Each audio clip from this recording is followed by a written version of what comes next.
غزہ کی پٹی میں قیامت صغریٰ کا منظر ہے۔ اس مقدس سرزمین کی مٹی بے گناہ فلسطینیوں کے خون سے سرخ ہو چکی ہے۔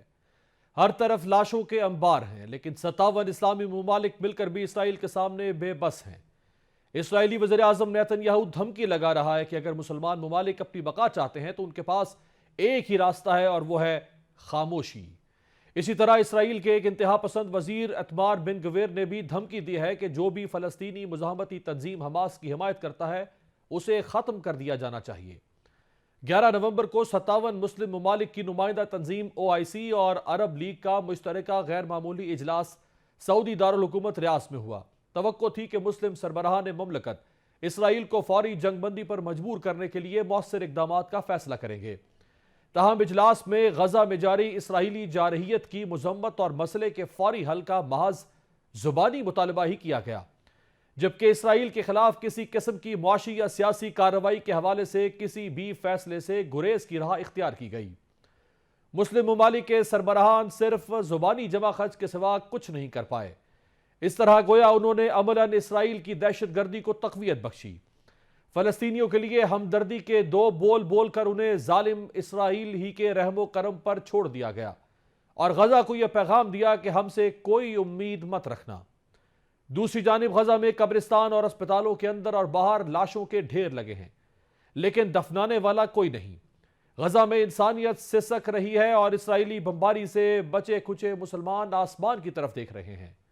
اسرائیلی جارحیت میں شہید ہونے والے بچوں کے دادا نے اپنے پوتے پوتیوں کی میتوں پر کھڑے ہو کر روتے ہوئے دعائی دی کہ میرے پوتے پوتیوں، اللہ کے رسول صلی اللہ علیہ وآلہ وسلم تک یہ پیغام ضرور پہنچانا کہ آپ کی امت نے غزہ والوں کو ناکام کیا۔ اہل غزہ کے ٹکڑے ہوتے رہے اور آپ کی امت تماشا دیکھتی رہی۔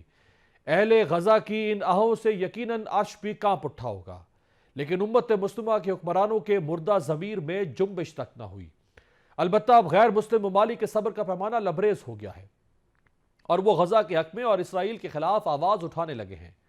فرانس کے صدر ایمینول میخواں نے اسرائیل سے مطالبہ کیا ہے کہ غزہ پر بمباری اور فلسطینیوں کا قتل عام بند کرے۔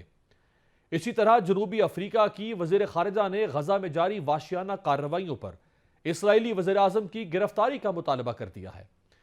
جنوبی افریقی وزیر خارجہ نے کہا کہ انہیں توقع ہے کہ بین الاقوامی فوجداری عدالت کی جانب سے اسرائیلی وزیر اعظم بنیامین نیتن یاہو کی گرفتاری کا وارنٹ جاری کیا جائے گا۔ جنوبی افریقہ کی قومی اسمبلی نے بھی اسرائیل کے ساتھ سفارتی تعلقات محدود کرنے پر مبنی قرارداد منظور کر لی ہے۔ واضح ہے کہ جنوبی افریقہ نے 2018 میں بھی غزہ پر اسرائیلی حملے کے خلاف احتجاجاً تل ابیب سے اپنا سفیر واپس بلا لیا تھا۔